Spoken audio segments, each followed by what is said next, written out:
Hi, Carrington and Avalon families. It's Miss Tiffany.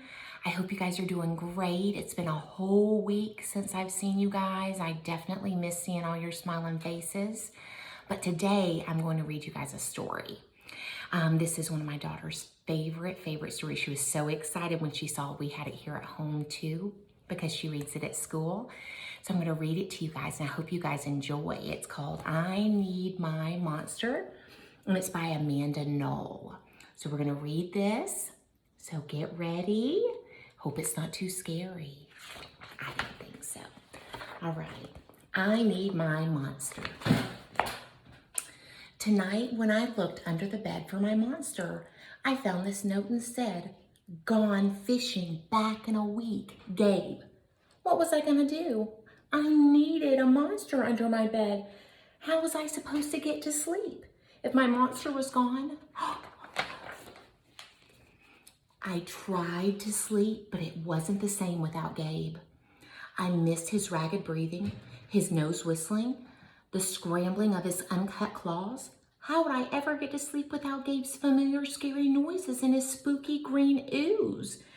It was no use. Gabe would be gone for a week, and I just had to have my monster. See? Oh, poor guy. I climbed quietly out of my bed so my parents wouldn't hear me. Grown-ups have some strange ideas about monsters under the bed. I knocked on the floorboards, then scrambled back under my covers. I waited nervously. Would a new monster appear? What would he be like? Would his snorting be as cheerful as Gabe's? When I heard some creaking under my bed, I knew that the substitute monster had arrived. "Good evening," said a low, breathy voice. "My name is Herbert, and I will be your monster for the evening." Herbert? What kind of name is that for a monster?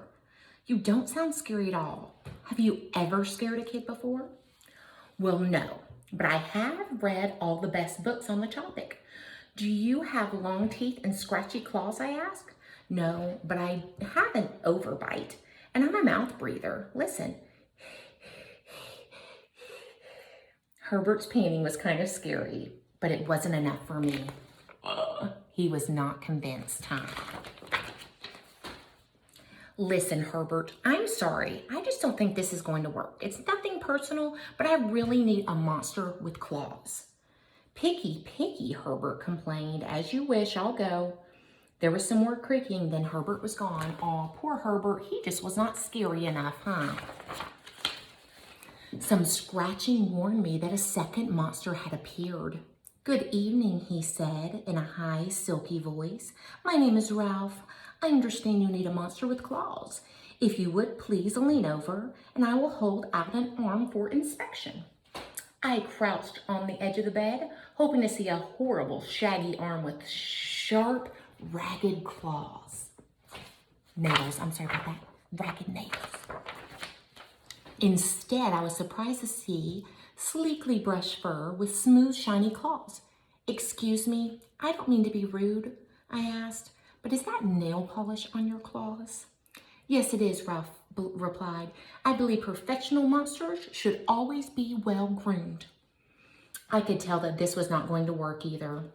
"I'm sorry to disappoint you, Ralph, but I need a monster with scary claws like Gabe's," I thought. I heard some more scratching, and I knew Ralph was gone. Poor Ralph, he just did not make the cut, huh? Look at his nails. Not scary enough.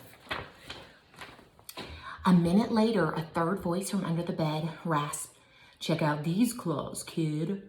I gathered my courage and I peered over the edge of the bed. The claws were impressive, jagged and dark, and razor sharp. So far, so good. I was a little nervous. "Could you stick out your tail?" I whispered. "Sure, but don't get scared." Ooh, look how scary those claws are. I peeked through my fingers at the slimy tail slithering over the foot of my bed. That's when I noticed the bow. "Are you a girl monster?" "Of course I am," she snapped. "I'm Cynthia."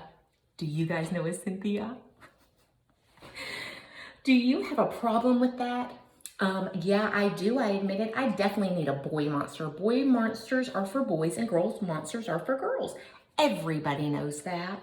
"Well, aren't you a picky one?" She sniffed, and then she was gone. Look at her. He didn't want Cynthia, but she does look pretty scary. Our Cynthia isn't scary, is she? Was I being too picky? No. I knew that my monster needed to be well-clawed and menacing.